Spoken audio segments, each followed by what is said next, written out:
CPM party കോൺഗ്രസിൽ സംഘടനാ റിപ്പോർട്ടിന്മേൽ ഇന്ന് ചർച്ച നടക്കും. ബി രാഘവലുവാണ് ഇന്നലെ സംഘടനാ റിപ്പോർട്ട് അവതരിപ്പിച്ചത്.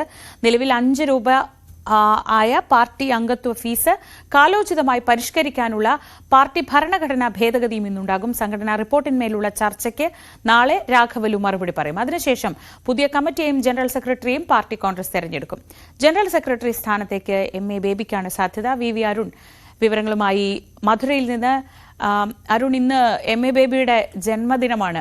അപ്പോൾ ആ ജന്മദിനം ഒരു സമ്മാനമായി സെക്രട്ടറി പദം കേരളത്തിലേക്ക് തന്നെ വരുമോ എന്നൊരു കൗതുകം നിലനിൽക്കുന്നുണ്ട്.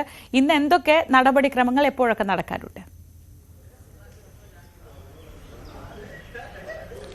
ഏറ്റവും പ്രധാനപ്പെട്ടത് സിപിഎമ്മിന്റെ പാർട്ടി കോൺഗ്രസുകളുടെ 2 പ്രധാനപ്പെട്ട അജണ്ടകൾ. ഒന്ന് കരട് രാഷ്ട്രീയ പ്രമേയം അംഗീകരിക്കൽ, മറ്റൊന്ന് സംഘടനാ റിപ്പോർട്ട് ചർച്ച ചെയ്യുക, അത് അംഗീകരിക്കുക എന്നുള്ളത്.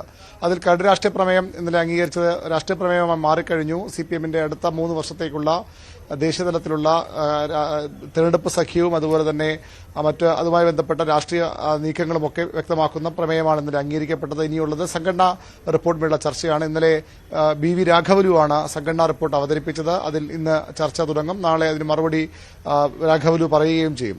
മറ്റൊരു പ്രധാനപ്പെട്ട കാര്യം, എം.എ. ബേബിയുടെ ജന്മദിനമാണെന്ന്. അദ്ദേഹത്തിന് ഒരുപക്ഷെ ഏറ്റവും മധുരമുള്ള ഒരു ജന്മദിനമായത് മാറുമോ എന്ന തരത്തിലുള്ള ചർച്ചകളാണ് സജീവമായുള്ളത്. അങ്ങനെയെങ്കിൽ അത് അദ്ദേഹം EMSന്റെ പിൻഗാമിയായി സിപിഎമ്മിന്റെ ജനറൽ സെക്രട്ടറി പദത്തിലേക്ക് എത്തണം. ഇപ്പോഴുള്ള സാധ്യതകൾ കൂടുതലും അതുതന്നെയാണ്. ബേബിക്ക് തന്നെയാണ് സാധ്യത കൂടുതൽ. പക്ഷേ മറ്റ് ഘടകങ്ങൾ, ബംഗാൾ ഘടകവും ഉത്തരേന്ത്യൻ ഘടകങ്ങളും ഒക്കെ ബേബി എത്തിയാൽ ഒരു കേരള പാർട്ടിയായി മാത്രം മാറുമെന്ന അത്തരം വിമർശനങ്ങൾ വരുമെന്ന ആശങ്ക പങ്കുവയ്ക്കുന്നുണ്ട്. അങ്ങനെയെങ്കിൽ അശോക് ധാവളെ പോലുള്ള നേതാക്കളുടെ പേരും സജീവ പരിഗണനയിലുണ്ടെങ്കിലും എം.എ. ബേബിക്ക് തന്നെയാണ് ഇപ്പോൾ അല്പമെങ്കിലും മുൻതൂക്കമുള്ളതെന്ന് പറയാൻ കഴിയും.